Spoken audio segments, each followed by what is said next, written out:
మనం కిచిడి చేసుకుంటున్నామండి. కిచిడి కావాల్సినవి రైస్, పప్పు కలుపుకోవాలి, నానబెట్టుకోవాలి.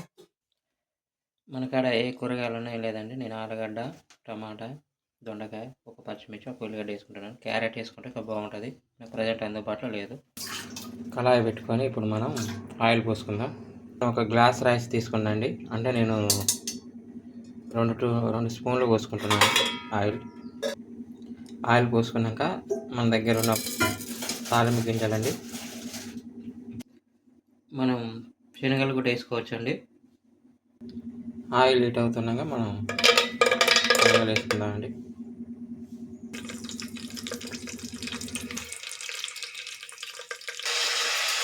ఇలా కట్ చేసుకున్న ఐటమ్స్ అంతా మనం అందులో వేసుకోవాలండి ఒక్కొక్కటి. నేను ఆనియన్స్ వేసుకుంటున్నాను.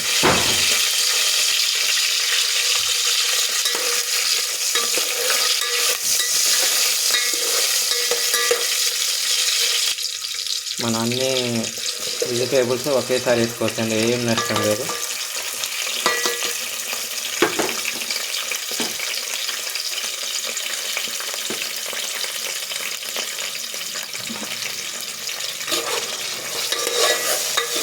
ఇవన్నీ మనం హాఫ్ బాయిల్ అయిన కనుక ఉడికించుకోవాలండి ఆయిల్లో.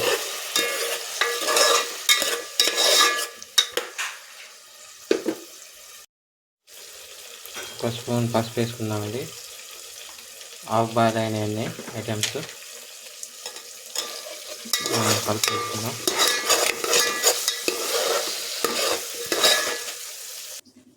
కొంచెం అల్లం పేస్ట్ వేసానండి. కరివేపాకు వేసుకుందామండి. ఇవి మంచిగా ఉడికాయండి. మనం ఒక గ్లాస్ తీసుకున్నాం కాబట్టి 2 గ్లాసుల వాటర్ తీసుకోవాలండి.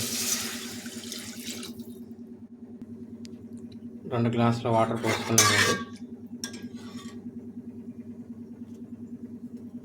రుచికి తగినంతగా సాల్ట్ వేసుకుందామండి.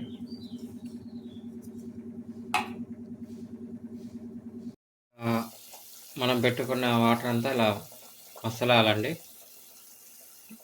మనం రైస్ వేసుకుందాం. మనం ఒక 1 అవర్ నానబెట్టుకున్న రైస్ అంతా ఇందులో వేసుకుందాం.